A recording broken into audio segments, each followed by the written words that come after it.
No one better to start this one off than Coach O and our celebration. Everyone is smiling after this win.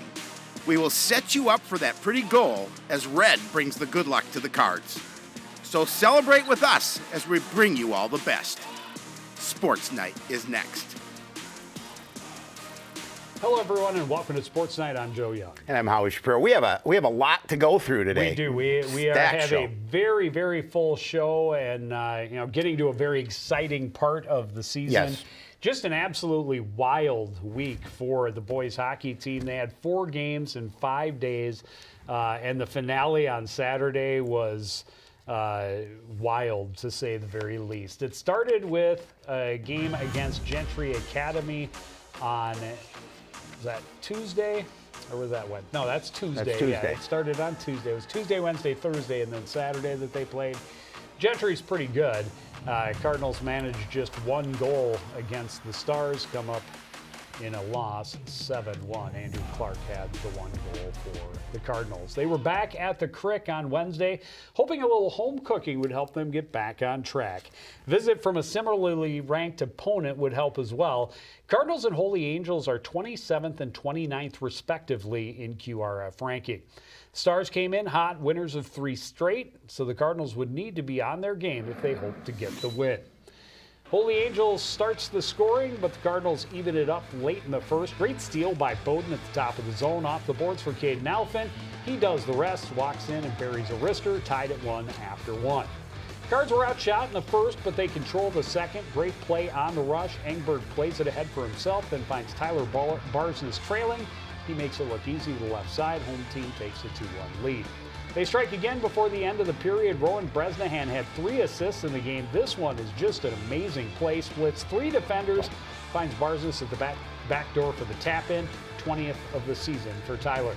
Holy Angels got back within a goal in the second, but the Cards shut it down after that. They get a bounce on the power play. Bowden's trying to go to the back door, but it's off the defender's sticking in. 4-2 with 6 minutes left.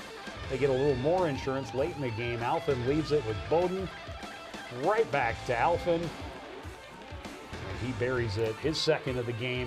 That completes the scoring in a 5-2 Cardinal win. Well, on Thursday night, the Cardinals took the short trip to Blaine to face a struggling Bengals squad. The Cardinals won the first meeting 10-0, so they were looking for a chance to build some momentum, but they found it was nowhere near as easy the second time around. Cardinals were hoping to sweep up at the Ice House with ease, but the Bengals had other ideas, and they start the scoring 6 minutes in. Tanner Friedig's shot finds its way through traffic into the back of the net. That's a big one for Blaine after being shut out in Game 1. But their lead would last less than 4 minutes. Trent Tyson playing with the Thief just inside the blue line, straight to the net, far post and in. Cardinals even it up, and they're just getting started. We're going to move to the final minute of the first on the power play. Great feed to Caden Alphin at the back door. He buries it and sends the team to the locker room with the lead. Nice goal there. Cardinals flying up ice early in the second. Andrew Clark with a brilliant feed to the back door. Tyson taps it in for a second of the night, 16th of the season, and a little breathing room for the home team. More solid play in transition. Bresnahan bobbles it a bit, but hands it off for Alphin. He somehow finds the hole in the keeper. His second straight multi-goal game, and it's 4-1 Coon Rapids. Each team's going to add one late in the third, but Tyler Barsness with a rocket to the top shelf. That made it 5-1. Bengals scored with 4 minutes left. But look at this shot here. And with that 4 minutes, it makes it a 5-2 final. Nice win for the Cards, Joe. Yep, believe that's the 40th point of the season for Tyler Barsness. Pretty nice. It's great to see so many guys having so much success, but as we've talked about, especially over the last couple of weeks, you see them just explode on offense against teams at their level or below, and then really struggle to find the offense against teams like Gentry Academy, those upper-level elite teams. You're only scoring 1 or 2, you're not going to beat those teams. So they need to find a way to get that offense rolling, because coming up for sections, don't forget they've got Maple Grove and Rogers in their section. They're going to face a really good team if they hope to get through. This one was absolutely crazy. Cardinals had a 4-1 lead in the second period, gave up 5 unanswered goals in a stretch of like 4.5 minutes. to fall behind, and then scored one late in the period. I think it went to the third period tied at 6 or tied at 5, something like that. And then, it went back and forth in the third. They had a couple of empty net goals to get a 10-7 win. It's the 4th time this year that the Cardinals have gotten into double digits. Tristan Golit had a hat trick plus 2 helpers. Eli Bowden, 2 goals, 2 assists. Caden Alphin, another multi-point game with a goal and 2 assists. Bresnahan equaled those stats. And Nolan Hazelwood also had a goal and a helper. They've still got a handful of games left. They I do. think it's 6 games left on their schedule. They have a couple of teams in that remaining schedule that will give them the opportunity to, again, build on that, put up big numbers, get some confidence. But really, if I'm one of the Cardinals or in that locker room, the focus has to be playing better against the better competition. That is going to be the entire difference come section time. Well, yeah, if they don't figure that out, especially against teams, as you mentioned, like Rogers and Maple Grove, they're not going to be successful. So then they need to be able to find that little key of winning against those really good teams. It was awesome to see them get their first section win in 20 years last year. Absolutely. I want to see them get to their first section final since 2003, Let's hope, if possible, this year. And of course, again, no Coon Rapids boys hockey team has ever made it to a state tournament. On Tuesday, they will welcome the Wildcats from Waconia and Howie. We'll be there.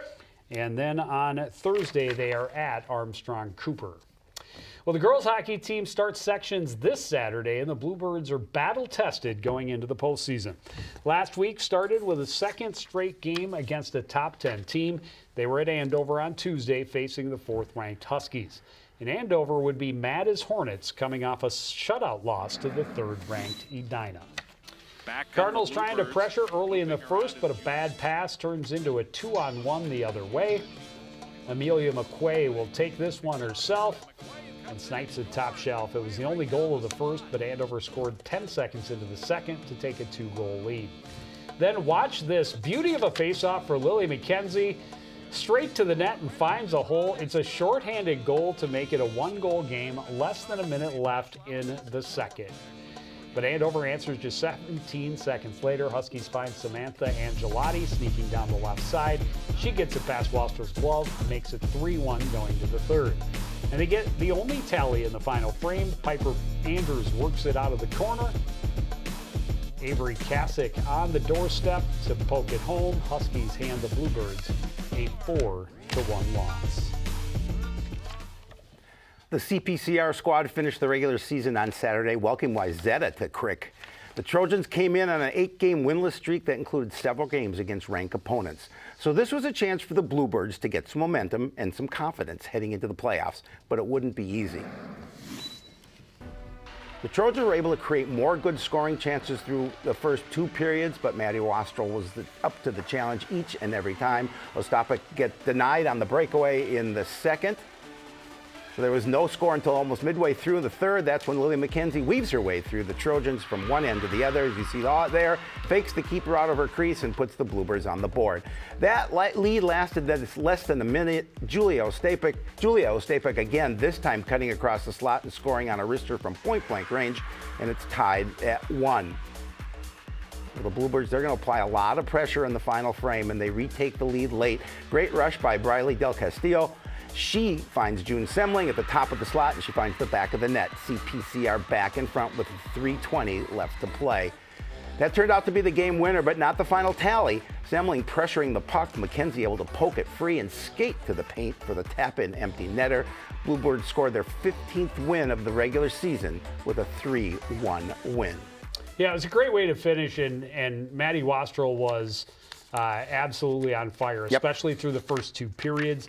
I believe Wayzata held the edge in shots in the first, and Coon Rapids, Champlain Park led in the second, but in good scoring, quality scoring chances were almost all in Wayzata's favor. They had 3 or 4 point-blank chances that Wastrel came up huge on, gave them a chance, and in the end, they pull out the win. It'll be interesting to see what they're able to do at sections. Again, they got their first section win last year since the co-op came together. They're hoping they can build off that. Are we going to see the standings? We didn't. Brackets were not yet updated when we're doing the show, but seeds will be out tonight. Will be out this evening. Yeah, this evening. And chances are very likely CPCR will be the 4 seed and we'll get Rogers. Was it Rogers or 5. Okay? Last I checked. When I checked on Saturday. When I looked today, I thought it was North Wright County, but now I think I think if the Cardinals are hoping for one over the other, they're gonna want Rogers, because North Wright County was very, very difficult to play against. They are very aggressive and just pressure the puck. So we'll have to wait and see. But either way, we will be at that section game. Yes, we will. On Saturday. Wrestling team very busy on Friday. Saturday. On Friday, they had a tri-meet over at Centennial. Started out against the Cougars and lost that one 38-21. But then came back with a win over Irondale Spring Lake Park, 39-32. The captains leading the way. Bridenstine and Skradsky both 2-0 with a pair of pins. And Kenny Wells, who returned from injury, also went 2-0. So great to have the captain back. The other note for Friday's action was, and I'm sure I'm gonna butcher his name, but Vashi Ibradlidsky, a freshman, got his first varsity win with a pin on his birthday. So that's very cool. And Ebrad Leedsy just recently competed in the 9th grade state tournament as well.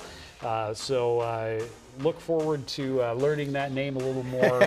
You'll have some being time. able to roll it off the tongue, because that young man should have a nice future here with the Cardinals over the next couple of years. On Saturday, they were in Blaine for the Blaine Duels, and they saw 2 very tough section opponents losing to both. They lost to Cambridge Isani 40-21 in the opener, bounced back with a 42-32 win over Rosemont, but then in the finale lost to Forest Lake, another 7-3-18, 45-19. Again, those captains really doing very, very well at the end. Those are the guys you expect to see making deep runs in the individual tournaments, hopefully making state. Bridenstine again 3-0 with 2 pins and a major decision. Skradsky at 160 was 3-0 with all 3 ending in pin. I think only one of the 3 made it past the first period. Kenny Wells also 3-0, so nice to see him come back, get back in the lineup, and win his first 5 matches. Hayden Skillings was 2-1 with a pin in that event. And it's all about sections now. They've got a little time to get healthy, get stronger, get ready. Team tournament starts on it's all held on February the 16th, which is, I believe, a week from Friday, and then the individual tournament will take place on February the 24th. As I mentioned last week, Maple Grove, the girls gymnastics team did not have an event this week. They will be at Maple Grove on Thursday of this week. Just a little more than a week after beating Blaine in their regular season finale, the Cardinals swimming and diving team went head-to-head with their pool mates again last Thursday. This time it was the conference crossover meet with 7th place in the Northwest Suburban on the line. Cardinals squeaked out a 6-point win the first time, and they were missing a couple of guys, so no surprise this one went down to the final event. Blaine started with a 1-3 finish in the medley relay, so the Cardinals were playing catch-up from the very start. Jackson Lang helps chip into the lead with a great race in the 200 freestyle. He wins in 1 minute 54.44 seconds. Michael Courier took third. Mitch Trotson continues to shine every time he's in the pool. He runs away from the field in the 200 individual medley, finishing in 2:10.25. He also won the 500 freestyle, taking that one by almost 35 seconds. The 100 butterfly, the 6th of 12 events, and it's a big one for the Cardinals. The Ling brothers, Jackson and Carter, finishing first and third. Jackson's winning time of 58.48. The Cardinals trail by just 2. They pull even in the next event. Nolan Schultz won the 100 freestyle in 52.58 seconds. Ben Effiam took third. It was tied at 53. Cardinals had a brief lead, then it was tied again after 9 events. Bengals won the 100 back and breaststrokes and led by 8 going to the final event. The 400 freestyle relay. Cardinals needed a 1-2 finish for the win. They do get first. Jackson Ling, Michael Courier, Mitch Tronson, and Nolan Schultz run away with a win in 3 minutes, 41.27 seconds. But Blaine takes second and third, and they score the 94-88 win in the section tournament meet. That's a tough loss for them because, they'd beaten them before, and an opportunity to come back and see if they could sweep. It's big, and I don't remember which. There were a couple, 2-3 athletes that Coach Scholl said were missing. One of them is Luke Courier. I was just going to ask you. Who is one of their top divers and also does swim. Right. And, I mean, that's guaranteed at least a couple of points on the board. He's probably going to be first or second. Right. As, the first time they faced, Cardinals' top two were 1-2. Right. Blaine was 3. And that changes things absolutely. if they've got his points off the board. But it is what it is, and now it's time to taper for the teams.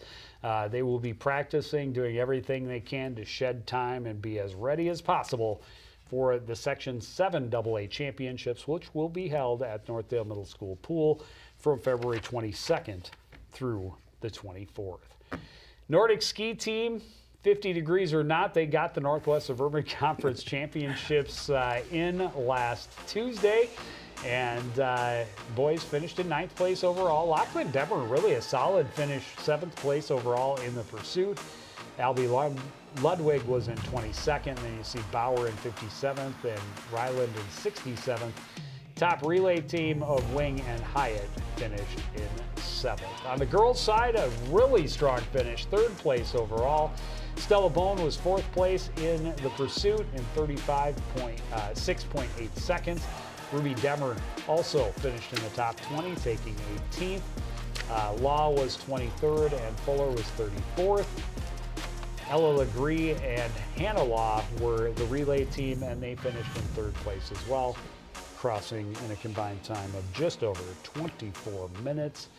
Now it's sections for them is next Wednesday on Valentine's Day up in Bowabic at Giants Ridge. So hopefully they are going to find a little bit better snow to compete on than what they've dealt with pretty much most of the year.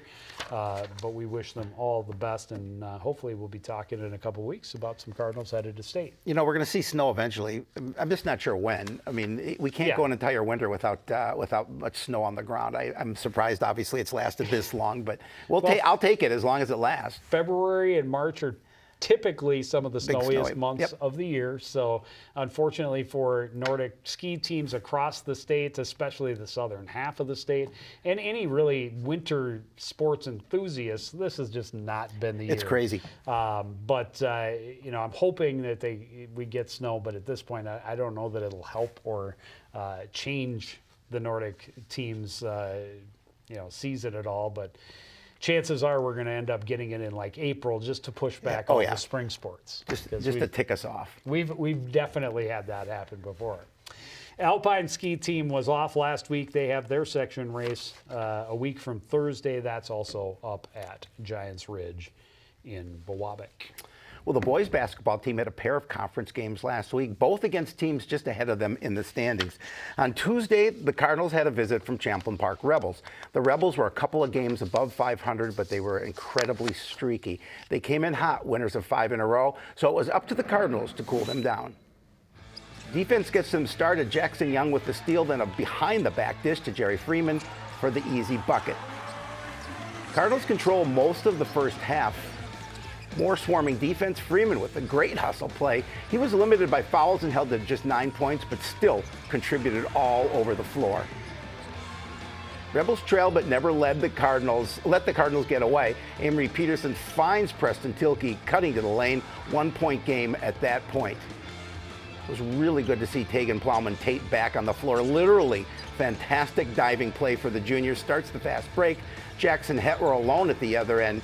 Cards led as much by 9, but Champlain closed the half with a 15-2 run and led by 4 at the break. Cardinals showing more intensity in the second. Jackson Young had a big night, leading all scorers with 25. Cards had 10 3-pointers in the game from 5 different players. After a 9-point lead nearly got away again, the Cardinals respond with a late spurt to secure the win. This wasn't the prettiest of Jackson Hetward's 4 3-pointers, but the bank was open and made it 67-58. Cardinals hold on down the stretch, and the final score was 71-63, Coon Rapids winning. It wasn't his prettiest, but it was my favorite, just because he was right in front of me, exact angle towards the basket, and right out of the hand was like, that is so off. And then it found the glass and in. Clearly, he knew what he was doing. Yes, he did. He knew what he was doing. I didn't. So yeah, it was fun just because I was like, ooh, and that's no, it's not. Because out of his hand, it was well off the mark. But yeah, that's what the glass is there for. And he used it effectively. Unfortunately, they weren't able to go back-to-back against conference opponents. On Thursday, they traveled to Anoka and lost to the Tornadoes by 9, 92-83, the final in that one. Jackson Young, another monster game. 24 points, had 7 assists and 4 boards. Jerry Freeman, solid 16 points, 8 boards, 5 steals. Those two had just been every statistical category. They make sure to get their hands in everywhere, every game. And that's why I like to put additional stats out there for them, because they have them. Kenny Jones, a nice return. He was held out of the Champlin game, came back with a 17-point game. Connor Jordan, who also missed the Champlin game, had 8. And Parker Stoll added 8 points and also had a block. Basketball teams still have roughly a whole month to go. They do, plenty of time. The games continue to get more and more important as we move along through these last couple of weeks. For the boys this week, they host Armstrong on Wednesday and Duluth East on Friday. We'll be there. All right, girls basketball team on the road last week to start, traveling to Champlin Park on Tuesday. Rebels were just 5-13, but 4 of their 5 wins were against conference opponents. Both teams were looking to bounce back from losses, and both knew this would be a tight battle with a very evenly matched opponent. This one is back and forth all game long, and it starts from the perimeter. Casey back from deep in the corner, nothing but net. She had 10 points against the Rebels. Still early in the first, Cards down 2, but not anymore. Caitlin Green with a mid-range jumper evens the score at 11. Cardinals able to take the lead for a bit in the first. Jada Gaskins jumps the pass, goes in alone. Cards up 4 at that point, but it's 30-all at the half. Champlin comes out of the break strong. They get it down low. Mariah Pates able to take advantage of her size. The Rebels score the first 8 points in the second half. And they get contributions from everywhere. 9 different players on the score sheet for the home team. Tony Ogunle's 3 had the Rebels hoping to pull away. But the Cardinals were about to roll over. Great passing in the half court. Helen Ben alone underneath. Ties it at 47 with 4 minutes left. Ben led all scorers with 22. Unfortunately, it was the Rebels that had the hot finish. Their leading scorer, Naomi Krushen, coming up big down the stretch. A 3-pointer to break the tie. And Krushen, again, this time driving to the basket. She had 21 to lead the Rebels to a 65-59 win over the Cardinals. On Thursday, the Cardinals played host to the Anoka Tornadoes. They had beat them by almost 40 back in early December. This was a chance for the Cards to show how far they've come over the past 2 months, and they kept it much closer in the rematch. Tornadoes setting the pace early. Lydia Laakkonen had a big game in the paint, just getting warmed up here. Anoka up 8-2. Cardinals keeping themselves in range early. Good passing to get Kaylin Green, an open look from the wing. She hits it clean, and it's a 1-point game 6 minutes in. Anoka able to stay out in front, but not able to pull away. Laakkonen to Evan Eppinga, doing most of the heavy lifting. Eppinga's 3-pointer, part of the big night for her. But the Cardinals were pesky, and they keep coming back until finally take the lead. Helen Ben drives with a left hand, puts the Cardinals in front by a score of 20-19. Unfortunately, it was their only lead of the night, and it didn't last very long. Cards still late in the half. Jada Gaskins' breakaway basket made it a 2-point game with 2 minutes left. But the Tornadoes scored the last 8 points, including an open look 3-pointer for Eppinga at the buzzer. She and Laakkonen each had 15 at the half. Anoka was up by 10. Cardinals trying to chip away at the lead again early in the second. Green with a 15-footer, part of an 11-point effort for her. But the Tornadoes continue to pull away. Eppinga to Laakkonen in the lane. She had a game-high 32 points. and was a monster on the boards as well. Cardinals never stopped fighting. Helen Ben putting on the work in the low post. She had a team high 22, and Gaskins added 17. But the Tornadoes are too much. Eppinger with a pretty reverse layup late in the game. She had 27. As Anoka runs away with this one, a 95-73 win. Yeah, Evan Epinga and Laakkonen were very impressive in this one, combining for, what was it, 59 points. They didn't have rebounds on there, but I would estimate that Laakkonen was somewhere between 15 and 20. Easily. I mean, she was just all over the board. She was the largest, most active player on the floor for either team. And this is without their second leading scorer. But those two came in both averaging double-doubles every night. I don't know if Epinga got to double-digit rebounds. I guarantee Laakkonen at least got to double, if not to 20. Oh, yeah, for sure. She was all over. Those two were very impressive. But hats off to the Cardinals for really never feeling like they were out of it, never just letting them have easy baskets. They battled till the end, and they kept it close, and they made sure it wasn't running time the second time around. So they did show that they had improved. Are they on a level yet with an Anoka? Probably not. Nope. That's why they lose by 20. But remember, when Anoka goes into the section, they're going to be playing a 4A section. When the Cardinals go in, they're going to be playing a 3A section. So the closer, the better they can battle against all of these very tough teams that they see in their conference schedule, the more it's going to help them, even in a loss, when they get to section time and they're seeing teams that aren't used to seeing the same level of competition the Cardinals face every night. Yeah, well, when I had a chance to talk to Coach Bierman, we talked about the difference in how their team played in that first loss versus how it's playing now, and you definitely could see it. They were trying to figure out what their bench looked like. They were trying to get some new players who were new to the system involved and how they reacted to it. So definitely a different team than the beginning of the season than now. However, 100%. That they've got some opportunity here to try and get some wins down the stretch. Well, and they do have, again, they've still got a few weeks left, and in that few weeks they did put some single A teams in to give them a little bit more opportunity to get that confidence and get some victories. They'll host Cloquet on Thursday, and then they're at Totino Grace on Friday. And Totino Grace is also 3A in their section, so that's a conference and section game. That's a big one for the girls coming up on Friday. Yeah, and I think we're there on Thursday, by the way. So, pretty sure. There you go. We're busy this week. Yes. I know that much. We got boys hockey on Tuesday, girls basketball on Thursday against Cloquet, boys basketball on Friday against Duluth East. So looking forward to all of those. Hope you will join us as well, but that's going to do it for this edition of Sportsnight. I want to thank everybody out there for joining us and continuing to support everything we do here at CTN. For the entire crew, including Ali Shapiro, I'm Joe Young. Thank you.